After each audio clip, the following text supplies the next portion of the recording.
Hello everyone, स्वागत है आप सभी का जनरल क्लासेज में। सभी प्यारे विद्यार्थियों को नमस्कार। बीएड बीएसटीसी स्टूडेंट की पूरी फीस वापस होगी। वो कैसे होगी मैं आपको बताने वाला हूं। तो आप सभी को पता है राजस्थान के अंदर हर साल एक छात्रवृत्ति योजना चलती है, वो है समाज कल्याण छात्रवृत्ति उत्तर मैट्रिक योजना 2023-24। हर साल इसके फॉर्म भरे जाते हैं। कौन कौन इसका फॉर्म भर सकता है, योग्यता क्या है, पात्रता क्या है, आवश्यक दस्तावेज क्या क्या है, कहां से आपको फॉर्म लगाना है और इसके अलावा नए नियम क्या है, कौन कौन से नियम आपको ध्यान रखने हैं, सारी बातें कंप्लीट डिटेल में आपको बताने वाला हूं। तो ऐसे स्टूडेंट जिन्होंने एडमिशन लिया है बीएड के अंदर, जिन्होंने एडमिशन लिया है डीएलएड बीएसटीसी के अंदर या लेने वाले हैं, उन सभी स्टूडेंट के लिए, यानी कॉलेज में पढ़ने वाले सभी स्टूडेंट के लिए यहां पर बहुत ही महत्वपूर्ण वीडियो होने वाली है, क्योंकि आपकी जो फीस है वो पूरी की पूरी रिफंड हो जाएगी।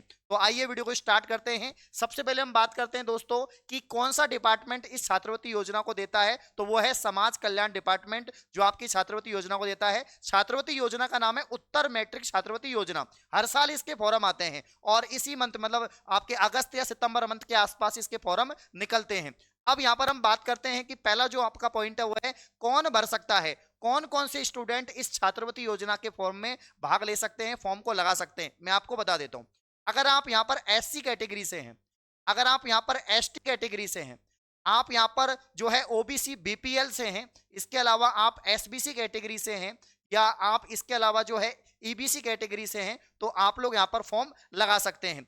तो यहां पर जो है एक नोटिस आया है, वो नोटिस भी मैं आपको दिखा देता हूं। उसमें कैटेगरी भी यहां पर लिखी हुई है, कौन कौन सी कैटेगरी है, तो आप लोग देख सकते हैं। अगर आप इन कैटेगरी से आते हैं तो आप लोग फॉर्म जरूर लगाएं। इसके अलावा और भी पात्रता है, वो भी मैं आपको बताऊंगा। तो अनुसूचित जाति यानी एससी कैटेगरी, अनुसूचित जनजाति यानी एसटी कैटेगरी, अति पिछड़ा वर्ग, पूर्व में विशेष पिछड़ा वर्ग यानी एसबीसी आपका, डॉक्टर अंबेडकर आर्थिक पिछड़ा वर्ग यानी ईबीसी, अन्य पिछड़ा वर्ग आपका यहाँ पर ओबीसी, विमुक्त। इसके अलावा यहाँ पर जो है यहाँ पर डीएनटी यानी जो घुमंतु और अर्ध घुमंतु जो है, इनको भी यहाँ पर जो है छात्रवृत्ति आपको मिलती है। ठीक है ना। तो इन कैटेगरी के स्टूडेंट को छात्रवृत्ति मिलेगी। इसके अलावा जो बाकी के कैटेगरी वाले हैं वो कमेंट मत करना, है ना। सिर्फ एससी एसटी ओबीसी बीपीएल वाले, इसके अलावा ईबीसी वाले एसबीसी वाले, इन्हीं को मिलती है, इनके अलावा किसी को नहीं मिलती है। ठीक है ना। अब देखिए, अब इन्हीं को मिलेगी, यानी कौन कौन भर सकता है, तो यही भर सकते हैं। और इसके अलावा मैं आपको बता देता हूं दोस्तों कि आपकी जो परिवार की जो वार्षिक आय है वो 2.5 लाख से ज्यादा नहीं होनी चाहिए। अगर आप एससी कैटेगरी से हैं, एसटी से हैं, तो आपकी परिवार की जो वार्षिक आय है वो 2.5 लाख से ज्यादा नहीं होनी चाहिए। और अगर आप ओबीसी बीपीएल से हैं तो आपके परिवार की जो आय है 1.5 लाख से ज्यादा नहीं होनी चाहिए। ये बात ध्यान रखनी है। तो जिनके पिताजी माताजी गवर्नमेंट सर्वेंट हैं या जो बिजनेसमैन हैं या जो पैसे वाले हैं, भैया उनको नहीं मिलती है छात्रवृत्ति। जो आर्थिक वर्ग से कमजोर हैं, पिछड़े हैं, जिनकी वार्षिक आय परिवार की, पिताजी की, माताजी के, पूरे फैमिली की वार्षिक आय 2.5 लाख से कम है और एससी एसटी कैटेगरी से हैं, तो आप लोग फॉर्म लगा सकते हैं। और ओबीसी बीपीएल वाले की 1.5 लाख होनी चाहिए। 1.5 लाख से ज्यादा आपकी जो वार्षिक आय है वो नहीं होनी चाहिए। इनके लिए आपको क्या क्या प्रूफ देना पड़ता है, दस्तावेज क्या क्या होते हैं, वो भी हम बात करेंगे। अभी मैं इतना बता रहा हूं कि कौन कौन एलिजिबल होगा फॉर्म भरने के लिए। ठीक है ना। तो कौन भर सकता है ये मैंने आपको बता दिया है। बात करते हैं दोस्तों योग्यता, मतलब कौन कौन से डिग्री डिप्लोमा वालों को यहां पर ये स्कॉलरशिप मिलती है। अब राजस्थान के जितने भी कॉलेज के स्टूडेंट हैं जो बीएससी कर रहे हैं, बीए कर रहे हैं, यानी जितने भी ग्रेजुएशन डिग्री है, जितनी भी पोस्ट ग्रेजुएशन डिग्री है, इसके अलावा आपके यहाँ पर जितने भी प्रोफेशनल कोर्स हैं, जैसे बीएड हो गया, डीएलएड हो गया जिसे हम बीएसटीसी कहते हैं, इसके अलावा आपके और भी जो मेडिकल कोर्सेज हैं या टेक्नोलॉजी कोर्सेज हैं, सभी कोर्सेज के अंदर, सभी प्रोफेशनल कोर्सेज के अंदर आईटीआई है, पॉलिटेक्निक है, इन सभी के अंदर आपकी जो फीस है वो रिफंड हो जाती है। जो जनरल कोर्सेज होते हैं BA BSc BCom MA MSc MCom, इनमें तो फिर भी एक फिक्स यहां पर निर्धारित फीस कर रखी है कि अगर आपकी यहां पर मान लीजिए आपने 35,000 फीस दी। मैं आपको एक बात से समझा देता हूं, यहां पर देख सकते हैं कि अगर आपने 35,000 फीस दी, आपकी फीस कितनी लग रही, 35,000, तो आपको पूरा नहीं मिलेगा, आपको पूरा नहीं मिलेगा। आपको एक फिक्स अमाउंट मिल सकता है कि 15,000 के आसपास मिल गया। मतलब वो डिसाइड करते हैं कि एक फिक्स अमाउंट देंगे, पहली साल में भी दूसरी साल में भी, हर साल मिलता है जब तक आप कॉलेज में पढ़ाई करते हैं। अगर 3 साल की डिग्री है तो तीनों साल तक मिलेगा, 2 साल की डिग्री है तो 2 साल तक मिलेगा। ठीक है ना। ये जनरल कोर्सेज की बात कर रहा हूं, मैं बात कर रहा हूं बीए की, बीएससी की, इसके अलावा बीकॉम की, इसके अलावा मैं बात कर रहा हूं जो आपके और ग्रेजुएशन कोर्सेज होते हैं, इसके अलावा एमए, ठीक है ना, एमएससी आपका, एमकॉम, इनकी बात कर रहा हूं। अगर आप प्रोफेशनल कोर्सेज से हैं, यानी आप बीएड के स्टूडेंट हैं, इसके अलावा आप बीएसटीसी के स्टूडेंट हैं, आप आईटीआई के स्टूडेंट हैं, ठीक है ना, आईटीआई के स्टूडेंट हैं, और इसके अलावा पॉलिटेक्निक के स्टूडेंट है, तो आपको पूरी की पूरी फीस वापस हो जाएगी। यानी बीएड की बात करें तो 5,000 दोस्तों आपके यहाँ पर चालान जमा होता है, आप सभी को पता है। बाकी की 22,000 आपके फीस जमा होती है। टोटल आपके यहाँ पर 27,000 रुपए लगती है फीस। बीएड फर्स्ट ईयर की 27,000 और बीए सेकेंड ईयर की भी इतनी लगती है। तो ये पूरी की पूरी 27,000 फीस आपके वापस आ जाएगी। यानी पूरी की पूरी फीस आपके समाज कल्याण छात्रवृत्ति योजना के तहत रिफंड हो जाती है, अगर आप इसके पात्र हैं। और पात्र कौन कौन होंगे वो मैं आपको बता चुका हूं।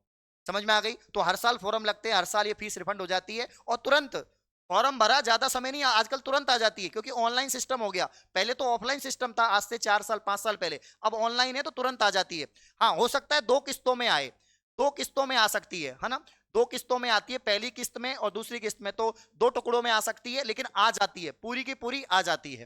क्लियर है क्या? आप देखिए, योग्यता मैंने आपको बता दी कौन कौन से कोर्सेज हैं। तो जो कॉलेज में पढ़ रहे हैं राजस्थान के अंदर हैं और इन कैटेगरी से हैं जो मैंने आपको बताई, तो आप लोग पात्र हैं। अब देखिए, आवश्यक दस्तावेज मैं आपको बता देता हूं। आवश्यक दस्तावेज क्या क्या है? डॉक्यूमेंट्स बहुत इंपॉर्टेंट है, डॉक्यूमेंट्स बहुत इंपॉर्टेंट है, क्योंकि अगर डॉक्यूमेंट्स आपके सही नहीं है तो ये फॉर्म नहीं भर सकते आप लोग, क्योंकि सब कुछ ऑनलाइन होता है, तो सब कुछ लीगल होता है, कोई भी फर्जीवाड़ा इसमें नहीं होता है। डॉक्यूमेंट्स की हम लोग बात कर लेते हैं एक बार। देखिए, देखो भाई, डॉक्यूमेंट्स की बात करते हैं, दस्तावेज की बात करते हैं कि दस्तावेज कौन कौन से चाहिए। दस्तावेज कौन कौन सी चाहिए? अगर आप पहली बार फॉर्म लगा रहे हैं, देखो पहली बात तो एसएसओ आईडी से फॉर्म लगाया जाता है। ई मित्र के द्वारा फॉर्म भरवाना, आपकी एसएसओ आईडी होती है, उससे फॉर्म लगेगा।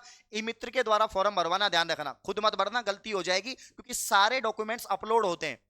अब इसमें आपकी 10वीं की मार्कशीट, 12वीं की मार्कशीट, अगर आप फर्स्ट ईयर के स्टूडेंट हो तो फर्स्ट ईयर के, सेकंड ईयर के स्टूडेंट हो सेकंड ईयर की, फाइनल ईयर की, मतलब जो भी आपके यहाँ पर क्वालिफिकेशन की जो डॉक्यूमेंट्स है वो सारे लगेंगे, है ना। जैसे बीएड फर्स्ट ईयर में है तो आपके 12वीं तक के डॉक्यूमेंट्स और ग्रेजुएशन तक के डॉक्यूमेंट्स आपके लगेंगे, फाइनल ईयर तक के। इसके अलावा जो महत्वपूर्ण दस्तावेज है जो सबके लिए जरूरी है वो है आय प्रमाण पत्र। कौन सा दोस्तों?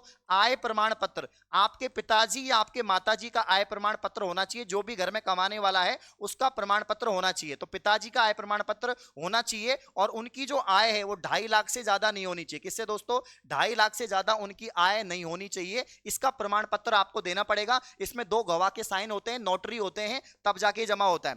जन आधार कार्ड, जन आधार कार्ड बहुत जरूरी है। आपका आधार कार्ड तो चाहिए चाहिए, जन आधार कार्ड चाहिए, जो आपकी मम्मी का होगा, क्योंकि आपकी मम्मी घर की मुखिया है, महिला मुखिया, उनका आपका जन आधार कार्ड चाहिए।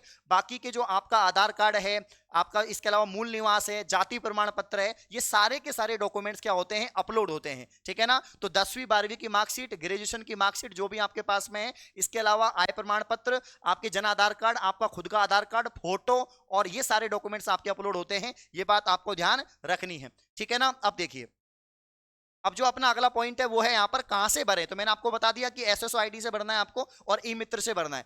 नए नियम कौन से आए ये बात ध्यान रखनी है। नए नियम देखिए, जो नए स्टूडेंट जो पहली बार एडमिशन ले रहे हैं बीएड में, बीएसटीसी में, या नए कोर्स में एडमिशन ले रहे हैं और वो चाहते हैं कि समाज कल्याण की स्कॉलरशिप उनको मिले, तो भैया आपको रेगुलर जाना पड़ेगा। समाज कल्याण की स्कॉलरशिप उन्हीं विद्यार्थियों को मिलती है जो रेगुलर जाते हैं, क्योंकि 75 अटेंडेंस आपकी होनी चाहिए, 75% आपकी अटेंडेंस होनी चाहिए। क्योंकि अब दोस्तों यहाँ पर सभी कॉलेजों में बायोमेट्रिक होता है। क्या होता है? बायोमेट्रिक। ऐसे नहीं कि आप गए तो आपकी अटेंडेंस लगेगी रजिस्टर में, रजिस्टर में नहीं, बायोमेट्रिक होती है। अंगूठे से आपको जो है यहाँ पर बायोमेट्रिक किया जाता है। तो 75% आपकी अटेंडेंस होनी चाहिए, बायोमेट्रिक आपको करना होगा, तभी आपको स्कॉलरशिप मिलेगी। ये बात आपको ध्यान रखनी है। तो रेगुलर आपको जाना पड़ता है, तो ये बातें आपको ध्यान रखनी है। अब जो नोटिस आया है वो देख लेते हैं, कब से आपके फॉर्म स्टार्ट हो रहे हैं, सारी बातें मैं आपको बता देता हूं। देखो, राजस्थान सरकार सामाजिक न्याय अधिकारिता, वाकई ये पूरा नोटिस है। यहाँ पर देख सकते हैं आपके शैक्षणिक सत्र 2023-24 का ये नोटिस है, और कब से कब तक फॉर्म भरे जाएंगे। देखो, उत्तर मैट्रिक छात्रवृत्ति योजना छात्रवृत्ति पोर्टल पर विद्यार्थियों द्वारा ऑनलाइन पंजीयन आवेदन करने की तिथि जो है ये 11वीं 12वीं के अतिरिक्त, कॉलेज वाले जो स्टूडेंट है, जो कॉलेज वाले स्टूडेंट है उनकी बात हो रही है। तो भैया ये आपके 15 सितंबर से फॉर्म स्टार्ट है, 15 नवंबर तक चलेंगे। 15 सितंबर से 15 नवंबर, ठीक है ना। यानी 15 सितंबर से 15 अक्टूबर, 15 नवंबर, यानी 2 महीने तक, आने वाले 2 महीने तक आपके जो फॉर्म है वो चलने वाले। ठीक है ना। तो उत्तर मैट्रिक छात्रवृत्ति पोर्टल पर शिक्षण संस्थानों नवीन पंजीयन, तो शिक्षण उनका काम है, कॉलेज का काम है, लेकिन आपका जो छात्रवृत्ति फॉर्म है 15 सितंबर से स्टार्ट हो रहे हैं, यानी आज 13 सितंबर हो चुका है, 2 दिन बाद आपके जो फॉर्म है वो शुरू हो जाएंगे। क्लियर है क्या? 2 दिन बाद आपके फॉर्म शुरू हो जाएंगे और ई मित्र एसएसओ आईडी द्वारा आपको फॉर्म लगाना है। हाँ, एक और बात ध्यान रखना, जो मैंने आपको डॉक्यूमेंट्स बताए थे, इसमें फीस की रिसिप्ट, जो आपकी फीस है 5,000 का जो आपका चालान था वो भी आपके पास में होना चाहिए, और जो 22,000 जो आपकी जमा हुई है उसकी जो ऑफिशियल आपके जो यहाँ पर फीस रिसिप्ट है, जो फीस की जो रिसिप्ट है वो आपके पास में होनी चाहिए, तभी आपको स्कॉलरशिप मिलेगी, है ना। तो फीस की रिसिप्ट भी अपलोड होती है, ध्यान रखना, ठीक है ना। ये सारे डॉक्यूमेंट्स आपको ध्यान रखने हैं। अब सारी बातें मैंने आपको बता दी है, क्लियर है क्या? और कौन कौन सी कैटेगरी को मिलेगी ये भी मैंने आपको बता दी है। तो कुल मिला के बात ये है कि आपकी पूरी की पूरी जो फीस है वो रिफंड हो जाएगी, स्पेशली जो बीएड वाले स्टूडेंट हैं, बीएसटीसी वाले हैं, ये जो प्रोफेशनल कोर्सेज वाले स्टूडेंट हैं उनको ये रिफंड हो जाती है, ठीक है। एससी एसटी कैटेगरी स्टूडेंट, आपके ओबीसी, बीपीएल, एसबीसी और ईबीसी, ये इन कैटेगरी से स्टूडेंट हैं तो आपको फीस मिल जाएगी। तो कौन कौन भर सकता है? पात्रता मैंने बता दी, योग्यता मैंने बता दी, आवश्यक दस्तावेज मैंने बता दिए, कहां से भरेंगे मैंने बता दिए। नया नियम जो है आपका बायोमेट्रिक वाला है, ये ध्यान रखना, ये भी मैंने आपको बता दिया है। तो ये आपकी संपूर्ण जानकारी है। मैं उम्मीद करता हूं आप लोग सभी फॉर्म लगाएंगे और इस छात्रवृत्ति योजना का लाभ उठाएंगे। अभी तक आपने चैनल को सब्सक्राइब नहीं किया है तो अपकमिंग अपडेट्स के लिए चैनल को सब्सक्राइब करें। धन्यवाद।